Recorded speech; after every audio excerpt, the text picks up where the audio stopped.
જય શ્રી કૃષ્ણ મિત્રો. મને છે ને એક કમેન્ટ આવી હતી 1-2 દિવસ પહેલા. એમાં લખ્યું હતું કે તમે કેલરી કાઉન્ટ ક્યાંથી શીખ્યા અને કેટલું ખાવાથી કેટલી કેલરી થાય એ કેવી રીતે ખબર પડે. એટલે મને લાગ્યું કે ચલો હું આ બાબતે પણ એક વિડીયો બનાવી દઉં, કારણ કે આ સવાલ ફક્ત એમનો જ નથી પણ આ ઘણા લોકોના મનમાં હશે. અને મને પણ પહેલા તો મને કેલરી કાઉન્ટ એવું કંઈ આવડતું નહોતું સ્ટાર્ટિંગમાં. તમે મારા ડે વિડીયોનો 1નો વિડીયો જોશો તો સાચું કહું ને તો એક સમય એવો હતો કે મને પણ આમાંથી કશું જ ખબર નથી. 11 ફેબ્રુઆરીએ જ્યારે મેં મારી વજન ઘટાડવાની સફર શરૂ કરીને ત્યારે મને પણ BMR શું છે એની ખબર નથી. BMR એટલે આપણે શરીરને જીવવા માટે જે કેલરી બર્ન કરે એ.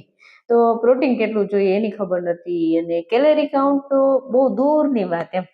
મારે પણ એવું થતું, મનમાં લાગતું કે આ બધું તો હવે આ ડોક્ટર ને ડાયટિશિયનને જ આવડતું હોય એમ.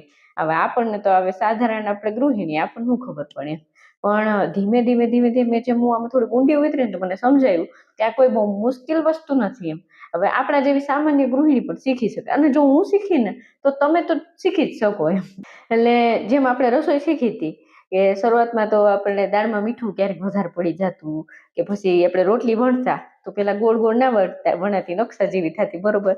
પણ આજે આપણે આંખ બંધ કરીને આપણે વણીએ તો એ કેમ રસોઈ ફટ બનાવી લે, રોટલી મસ્ત ગોળ ગોળ બનાવી લે એમ. એટલે આ એમ જ છે એમ. એટલે શરૂઆતમાં તો મુશ્કેલ લાગે, જ્યારે આપણે રસોઈ શીખી ત્યારે રસોઈ મુશ્કેલ લાગતી એવી રીતે. પછી ધીમે ધીમે સમજ પડતી જાય એમ. એટલે હવે તમે જ કહો કે બજારમાં જઈએ આપણે તો દુકાનદાર કંઈ પણ કિંમત કહે આપણને, બરોબર. હવે એટલે આપણે હું તરત માની લઈએ? ના માનીએ ને. આપણે એમ કે ના ના ભાઈ એટલો ભાવ થોડી હોય એમ. આપણે 2-3 જગ્યાએ ભાવ પૂછીએ અને આમ 2-4 જગ્યાએ જઈએ આપણે, અને પછી આપણે કમ્પેરિઝન કરીએ, સરખામણી કરીએ કે ભાઈ કોની દુકાને આપણે ભાવ બરોબર છે, આપણે પરવડે છે, ત્યાંથી આપણે ખરીદી કરીએ, બરોબર. હવે એમ જ મેં કર્યું.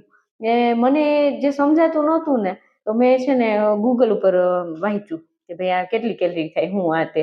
પછી યુટ્યુબ પર વિડીયો જોતી, ને પછી આ AI એવું એટલે ChatGPT ને જેમિનાઈ એ બધાને પૂછતી એમ. ખાવા પીવાની વસ્તુ હોય એમાં જે પાછળ લખેલું હોય ન્યુટ્રિશન લેબલ એ વાંચતી. તો એમ ધીમે ધીમે બધું સમજાતું ગયું.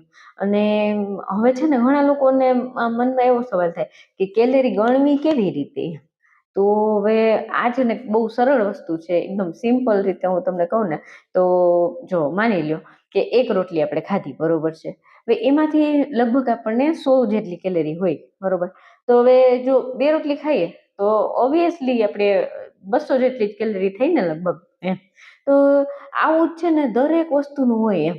એટલે આપણે રોજે શરૂઆતમાં છે ને મેં જે પણ આમ વજન કરીને જોયું ને તો પછી ધીમે ધીમે અંદાજ આવવા લાગ્યો કે ભાઈ મારી પાસે નાનું વજન કાંટો છે.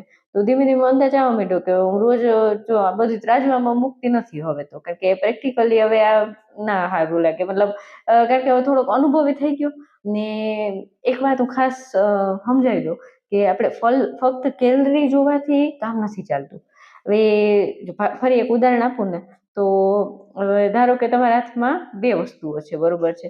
હવે એક છે ને સમોસું છે અને એક અહીંયા છે ને મોટો વાટકો દાળનો છે, બરોબર છે.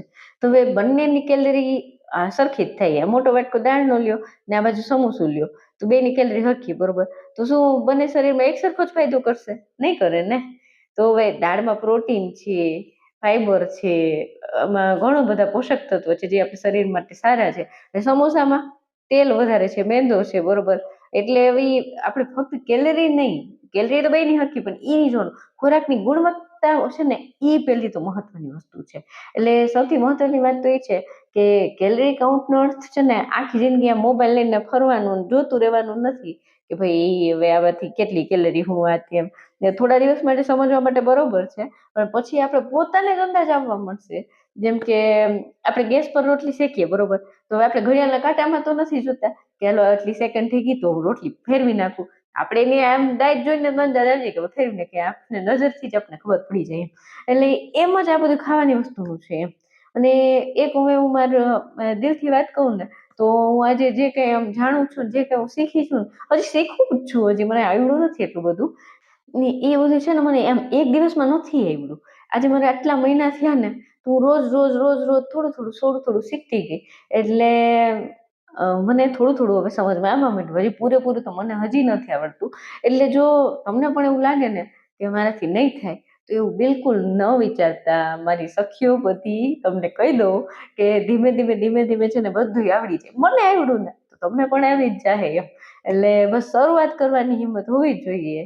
અને જો તમને આ વિષય પર વધુ વિગતથી વિડીયો જોતો હોય ને કે પછી કોઈ પણ બીજી અસમંજસ હોય કે પછી કાંઈ બીજું સવાલ હોય તો મને આખા દિવસની કેલરી કેવી રીતે ગણવી આ તે એ ટાઈપનું તો મેં ઓલરેડી એક વિડીયો બનાવ્યો છે. જો અહીંયા થંબનેલ તમને બતાવી દઉં અને આઈ બટનમાં એની લિંક પણ મૂકી દઈશ તો તમે એ વિડીયો ચેક કરી શકો છો તો એમાં આવડી જશે. ચલો આ તો લાંબી વાતો થઈ ગઈ તો હું છે ને આ દિનચર્યા તો તમને આખી આમ વિગતવાર નહીં બતાવું. આજે એક્સરસાઇઝ છે ને મેં મારી રીતે ખુદથી કરી હતી અને મારું આજનું ડાયટ ચાર્ટ છે ને એ જો બતાવી દઉં તમને. આમાંથી મેં જે કંઈ ખાધું છે ને આમાં લખેલું છે આખા દિવસ દરમિયાન અને સ્ક્રીનશોટ પર તમારે જોતું હોય તો લઈ શકો છો. બરોબર, તો મારો રેગ્યુલર વિડીયો જોવે છે એમને કહી દઉં કે તમને વિડીયો પસંદ આવતો હોય તો એક લાઈક કરી દેજો. અને જે લોકો મારો વિડીયો જોવે છે પણ એને મારી ચેનલ સબસ્ક્રાઈબ કરવાનું ભૂલાઈ ગયું છે તો મારી પ્રામાણિક સફરમાં સથવારો પુરાવા માટે મારી ચેનલને સબસ્ક્રાઈબ કરીને બેલ આઇકન જરૂરથી દબાવી દેજો જેથી તમને વિડીયો આવતાની સાથે જ નોટિફિકેશન મળે. બરોબર છે.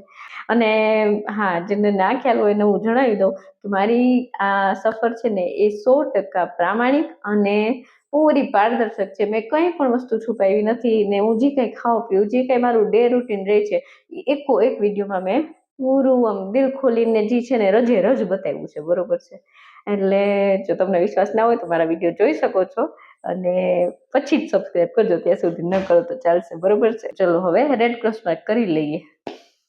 ચલો આજે 10 તારીખ જુલાઈ મહિનાની 2026 રેડ ક્રોસ માર્કનું નિશાન કારણ કે આજનો દિવસ મને જેવું સોચ્યું તો એવો જ ગયો છે. અને કાલે છે 11 તારીખ. કાલે 11 તારીખ છે તો હું 11 તારીખે મારો ઓલો બ્લુ વાળો ડ્રેસ પહેરીને બતાવીશ. તો જરૂરથી મારો કાલનો વિડીયો જોજો. ફરી પાછા મળીએ આવતીકાલે રાત્રે 10 વાગે. ત્યાં સુધી છે મસ્તી ચાંદની રજા આપો. જય શ્રી કૃષ્ણ. ખુદની તબિયતનું ધ્યાન રાખજો, પરિવારના બધાનું ધ્યાન રાખજો. બાય. જય શ્રી કૃષ્ણ. Good night.